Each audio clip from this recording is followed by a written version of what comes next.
Derrière chaque stand, il y a une histoire et des gens accessoirement.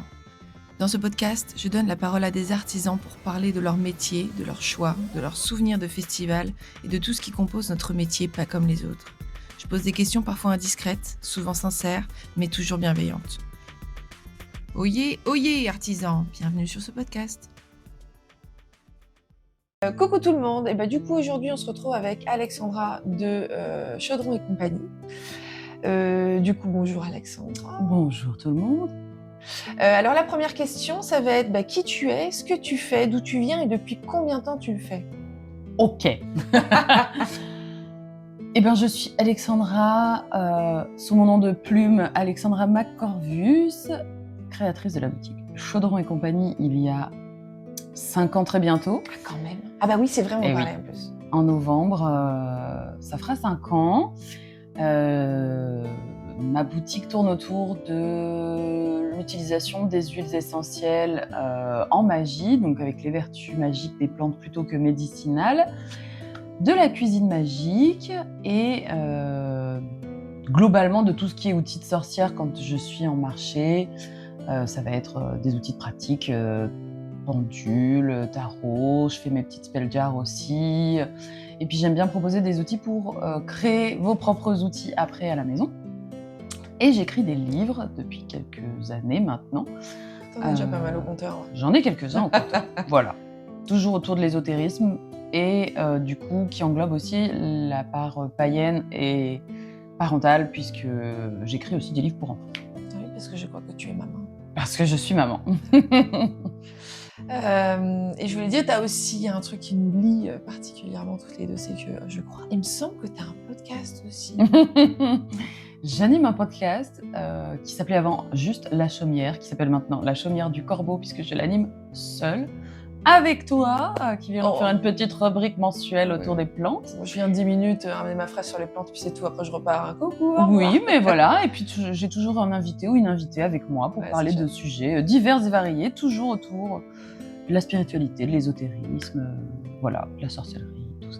De toute façon, je vous laisserai tous les liens disponibles plus bas ou sur les réseaux. Donc, on va passer à la question suivante. Du coup, sur quel genre de festival on peut te trouver et es-tu présente également sur Internet? Après 5 ans d'existence de ma boutique sur Instagram et un petit passage sur Etsy, j'ai enfin terminé mon site web. Félicitations. Simple et efficace, chaudronetcompagnie.com. Très bien. Voilà, on peut pas faire plus simple maintenant pour me trouver. Et festival? Festival, je suis un peu sur plein de choses différentes en fait, parce que autant j'aime beaucoup les festivals de sorcières, déjà, de base, mais j'aime bien aussi tout ce qui est un peu fantasy, fantastique, qui sont pas forcément ciblés ésotérisme, mais où on se retrouve quand même entre nous. Souvent, il y a quand même beaucoup d'artisanat magique et sorcier dans ce genre d'événements. Et puis, j'ai une grosse part de geek en moi qui fait que j'aime bien ce genre d'endroit. Mais il y a un côté un peu plus calme où j'aime bien aller parfois sur des salons du bien-être, tout simple. Parce que c'est aussi des gens qui sont souvent ouverts à la spiritualité et aux pratiques avec les plantes, etc. Donc voilà, pas trop souvent, mais j'en fais un de temps en temps. Ah, c'est assez varié quand même, donc on peut te croiser à pas mal d'endroits. Un peu partout. D'ailleurs, je m'appelle un peu la sorcière itinérante, parce que j'aime bien aller un peu partout. Mais tu communiques, j'imagine, sur les endroits où on peut te trouver sur les réseaux. Sur Instagram. Ok. Ouais. Et bientôt sur le site. Il y a une rubrique agenda, maintenant, est-ce que j'arrive à la tenir à jour? Là, peut-être que jusqu'à Noël, c'est à jour. Alex sera sérieuse et ce sera tenu à jour, j'en suis persuadée. Du coup, question suivante. Alors, à ton avis, quels sont les 3 avantages et 3 inconvénients de ce métier? On va commencer par les inconvénients. Ok. Le fait de ne pas avoir d'horaire. On travaille un peu n'importe quand, un peu n'importe comment. Un inconvénient. Quand on est un peu hyperactif du cerveau comme moi, on va se retrouver parfois à bosser de 8h du matin à 2h du matin de la journée suivante. On est aussi beaucoup absent pour les week-ends, etc. Donc pour la vie familiale et sociale, c'est pas toujours évident. Ouais, c'est clair. Donc voilà, ça reste un inconvénient, mais ce sera aussi un avantage par la suite. D'accord. Parce que le fait de ne pas avoir d'horaire, de ne pas avoir d'injonction à travailler à des heures précises, ça reste un gros plus. Ça me permet aussi une liberté différente d'être là pour mes enfants quand ils ont des fêtes d'anniversaire, quand ils ont des activités, ou quand sur un coup de speed on veut partir en semaine. Mais oui, c'est clair. Voilà, Ça, c'est c'est un sûr que ça sacré, aide. ouais. Ok. Donc là, ça fait 1-1. 1-1. Un des plus gros inconvénients, je pense, de notre métier, c'est l'insécurité financière. Ouais, c'est clair. Puisque il va y avoir des saisons où on va, en fonction de ce qu'on fait, plus ou moins travailler.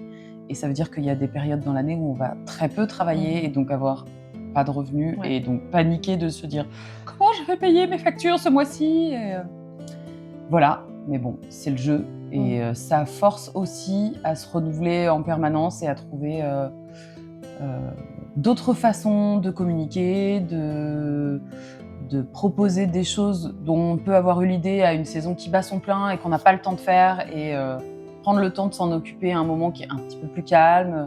Mais bon, voilà, l'argent, on le sait, pour tout le monde, c'est le nerf de la guerre. On en a tous peur d'en manquer, surtout dans un monde dans lequel tout est monnayable. Ah ouais, c'est vrai qu'il ne faut pas se reposer sur ses lauriers, comme tu dis, se renouveler continuellement. Au final, il n'y a pas vraiment de recette idéale qui fonctionne absolument tout le temps. Donc c'est sûr qu'on évolue tous, je pense. Donc ouais, ça je comprends. Je te rejoins là-dessus comme inconvénient. Ouais. Et du coup, en point positif là-dessus, le fait de se forcer, d'avoir à se renouveler régulièrement, c'est hyper chouette pour les personnes qui ont 1000 idées à la minute parce que je ne connais aucun autre métier que l'artisanat, tous les métiers créatifs où on peut se laisser complètement porter par une idée complètement loufoque et se dire « vas-y, j'ai envie de faire ça, j'y vais » et passer 2 mois à bosser sur un projet qui te fait kiffer en plus. Complètement. Ouais, et puis auquel les gens s'attendent pas forcément et puis même auquel toi tu te disais non, je pourrais jamais faire ça, puis en fait tu dis en fait si, qu'est-ce qui me retient de le faire? On y va, c'est parti. Donc tu as une liste de trucs comme ça que tu gardes un peu dans le coin de ta tête. Complètement. Ok. Non mais super. Donc je crois qu'on n'a pas tous les 3 inconvénients, il nous en manque un je crois. Il t'es pas manque obligé un de de remplir chaque. les 3, hein, je te donne un Mais exemple. en autre inconvénient à ce travail, j'en ai pas, je crois. Oh là là. Ouais, tant mieux. Non mais tant mieux pour toi si au final tout. Et puis j'ai l'impression que tous tes inconvénients se transforment en avantages. C'est ma façon de voir la vie, ça pour le coup. C'est très bien, c'est très chouette. Et puis le dernier gros avantage à ce métier quand même, c'est les rencontres qu'on fait. C'est au fil des années, que ce soit par des rencontres sur des marchés ou par des rencontres dans d'autres contextes, mais liées aux rencontres souvent sur Instagram ou quoi, j'ai rencontré des personnes qui sont devenues des amis très proches, que j'aurais pas rencontrées dans d'autres contextes. Et c'est trop cool. Et puis même les personnes qui ne sont pas devenues des amis proches, on a des potes qu'on est content de retrouver quand on se croise sur un événement, avec qui on va boire des coups pendant la soirée. Le fait de s'entourer de chouettes personnes comme ça régulièrement, c'est hyper gratifiant parce qu'on sait que dans le monde du travail salarié, où j'ai passé 15 ans avant, on n'a pas toujours ce choix d'être entouré de personnes qu'on apprécie, avec qui on s'entend bien. Et puis à la limite, ceux qu'on n'aime pas, on s'en fout, on les voit qu'une fois par an, par événement. Voilà. On reste cordiaux. C'est ça, exactement. Non, mais oui, après, on n'est pas obligé d'être amis avec tout le monde. Et puis c'est vrai que c'est pas des gens que tu vas voir tous les jours, toutes les semaines. Voilà. Et puis les gens qu'on aime bien, on trouve des moyens de se parler plus souvent. Oui, et puis moi qui habite loin, c'est vrai que c'est les seules occasions que j'ai pratiquement pour vous voir. Je kiffe trop. Je sais que je suis toute excitée. Ah bah oui, il va y avoir un tel, tout. Ça fait des mois. Je sais que bientôt c'est la fin de la saison. Je sais qu'on va pas se voir pendant quelques mois. Et ça me fait un petit passeport au cœur, tu vois. Bref. Donc les avantages et les inconvénients, ça c'est fait. Question suivante. Alors, est-ce que tu as un outil ou un objet que tu conseillerais en fait à tous tes collègues et pourquoi? Ça peut être téléphone portable. Ok. Alors, un téléphone portable de base, je pense que... Un bon téléphone portable Alors, quand on vend des créations, on a envie, au début, j'avais un réflexe pour prendre des photos, puis Ouais, après je ouais, mettais les photos sur mon ordinateur, puis je retouchais les photos, puis je les remettais sur mon ordinateur, enfin, Enfin, je sur me les le envoyais portable, enfin, parce ouais. que, en fait, Instagram, c'est un outil avec lequel on a besoin de tout faire avec son téléphone. Ouais. Et en fait, un jour, j'en ai eu ras-le-bol, j'ai acheté un bon portable qui fait des super bonnes photos, je fais tout avec. Donc mon téléphone, c'est mon appareil photo, c'est mon secrétaire, c'est mon comptable, c'est mon outil pour discuter aussi avec les gens par WhatsApp, par mail, par message. Voilà, c'est avoir un téléphone qui tient la batterie, parce que quand Ouais. on est toujours un peu sur les routes et tout, ou en marché la journée, qu'on encaisse les gens, c'est aussi notre caisse C'est clair. enregistreuse. Ouais, c'est clair. Voilà, un téléphone qui peut tenir la journée en batterie, avec qui on peut travailler, retoucher des photos, faire des graphiques, enfin des visuels. En fait, mon ordinateur, je l'allume très peu. Ah ouais. En fait, c'est mon outil d'écriture, mon Mhm. ordinateur. Mais le reste, je fais tout de mon portable. Et du coup, t'as quoi comme portable? Un Google Pixel 7. Ok. Non, mais pour ceux qui peuvent être intéressés, ils ont fait des petites. Ouais, mais Des petits Google ne conseils va pas conso, nous rémunérer pour ça. Ah, pas donc- du tout. Personne n'est rémunéré ici. Du coup, question suivante. Qu'est-ce qui, on va dire, t'agace ou t'embêterait le plus, ou t'embête le plus, pendant un festival fantastique ou une médiévale, par exemple? Ah Tu vois? Qu'est-ce que tu vas voir et tu vas te dire chiant? Le manque d'implication des organisateurs. Ok. Je sais que c'est très con, mais on n'a pas besoin d'eux, hein, on est des grands, Oui, c'est vrai. on gère nos journées et tout, mais les festoches où personne ne passe nous voir, personne ne vient nous demander s'il y a quelque chose, on a besoin de quelque chose, si on a un problème, et encore plus quand c'est dans des situations où justement Il y a des problèmes. il y a des problèmes et que personne ne passe nous voir. Il faut un exemple pour illustrer ça ou... Alors, non, je pense pas. Il y a peut-être une question additionnelle qui va peut-être nous faire creuser un peu de ce. Ça Je marche. pense que Alex a beaucoup de choses à dire en plus sur ce sujet. Je le sens. Bon, question suivante. Quel est ton événement le plus rentable? Celui de cœur où tu vas même pas pour le chiffre, tu sais que tu vas passer un bon week-end, d'accord? Et ton événement où t'es à la maison, t'es chez les copains, quoi. Eh ben, celui où j'ai fait le plus de chiffres, c'est le Festival des sorcières de Malin. Ok.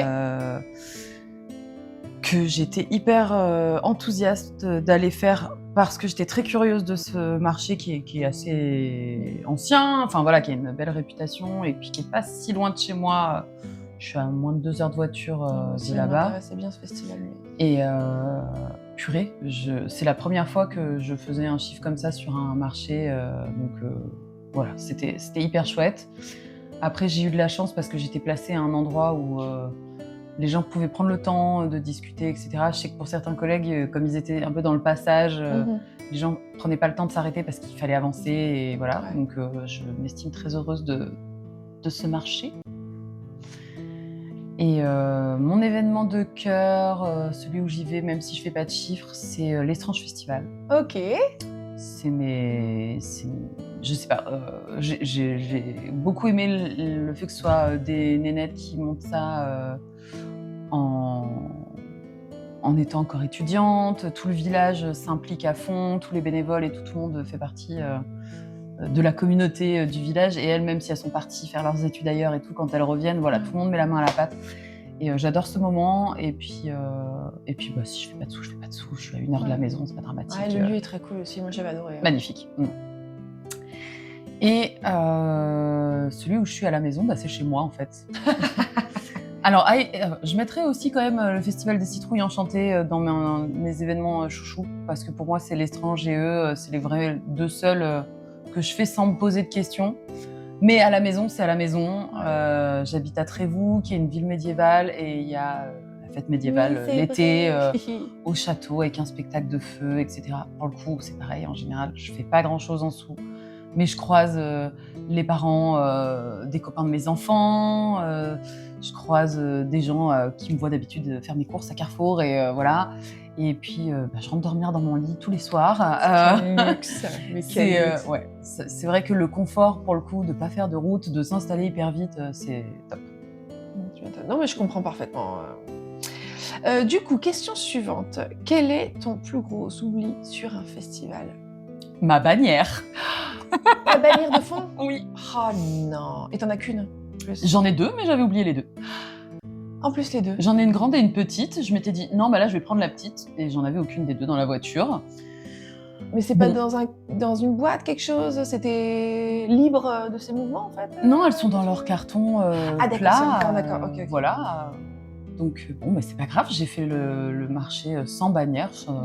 Je donnais ma carte de visite aux gens. Et puis voilà, mais c'est vrai que quand tu es en train de t'installer et que tu te rends compte que t'as pas ta bannière, t'as un petit coup au cœur de dire, oh putain, les gens vont pas du tout savoir où ils sont, qu'est-ce que je fais. Et puis en fait, ça s'était très bien passé. Et c'était où? À Avignon, au festival écossais. Ok. Donc ça va, pas trop de mal au final, mais quand même un petit coup de sueur. Oui, voilà. Quand tu t'en aperçois, j'imagine bien. Ok, donc la question suivante, la question client.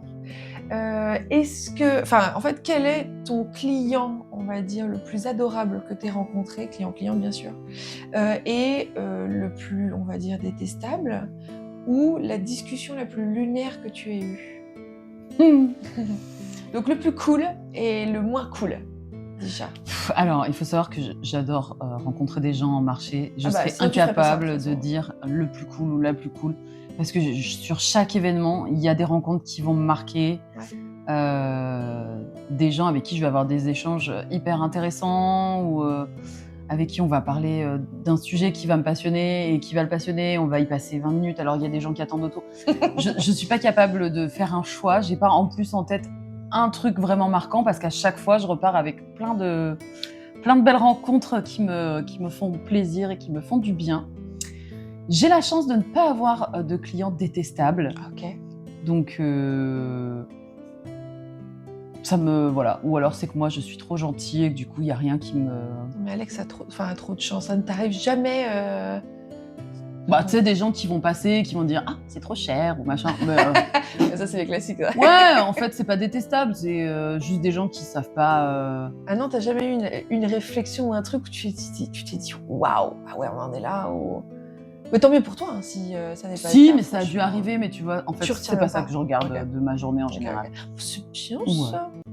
Et sinon, une de mes anecdotes les plus rigolotes de clients, Ok. c'est un jour un client qui m'avait acheté une tisane, ma tisane pour aider à l'endormissement, et qui a débarqué un jour à un festival Yggdrasil en panique presque. Ah, vous êtes là, c'était à Eurexpo, donc qui est quand même un très grand lieu d'exposition avec je sais pas combien de centaines d'exposants sur le Yggdrasil en indoor. Je vous cherche partout, depuis que j'ai goûté votre tisane, j'ai enfin retrouvé le sommeil, je vous prends tout votre stock. Le gars a débarqué à génial. 10h du matin, il m'a acheté tout mon stock de tisane. Eh ben. trop J'avais bien, 7 enfin, sachets avec moi, il m'a dit bah, je vous prends les 7. Non, mais qu'il ait été aussi emballé, ça fait trop plaisir. Mais de ouf. Et puis il a acheté mes tisanes, il m'a remercié, il est parti, puis je l'ai jamais revu. Ah ouais. Bon, il a Après, peut-être il y a pas fini des- son stock. Hein. Il y a tes contacts, je veux dire, sur la tisane, je veux dire, il peut te retrouver. Oui, non mais complètement, mais vraiment ce moment-là, pour moi, c'était hyper lunaire et en même temps, c'était trop cool de voir quelqu'un aussi enthousiasmé par mon travail. Je vous cherchez, vous. Ah ouais, clairement, ouais. Donc voilà, ça c'est vraiment une de mes meilleures anecdotes de marché. Alors moi, je pense que c'est une très belle anecdote. C'est très mignon. C'est très mignon, franchement. Donc, question suivante et la dernière, ça rejoint un peu la dernière question, la dernière rubrique que je fais pendant qu'on enregistre notre podcast, c'est ta croyance chuchu. C'est-à-dire, ça va être une petite superstition ou une croyance, un objet que tu gardes avec toi, etc., pour soit apporter une météo favorable ou la prospérité ou autre quand tu vas sur un événement. Est-ce que tu as un truc comme ça? Si j'ai pas fait ma première vente avant la première heure d'ouverture du marché, bah, le marché va être pourri. Ah, sans deck. Ouais. Ah, c'est marrant. Ok, Et peu d'accord. importe le montant de la vente, hein, ça peut être on vient m'acheter un truc à 10 balles, à 5 balles, mais si avant la première fin de l'heure d'ouverture du marché, je n'ai rien vendu, le marché en général n'est pas hyper rentable. Ah, écoute, je ferai attention les prochaines fois pour voir si, pour moi aussi, ce truc-là. Ouais. Ah, tu vois? Ok, d'accord, j'adore. Ok. Très, très bon à savoir. Ok. Bon, et ben en tout cas, merci Alex d'avoir répondu à merci toutes à ces toi. questions. Et à très vite sur un prochain festival. Ça marche, à très vite.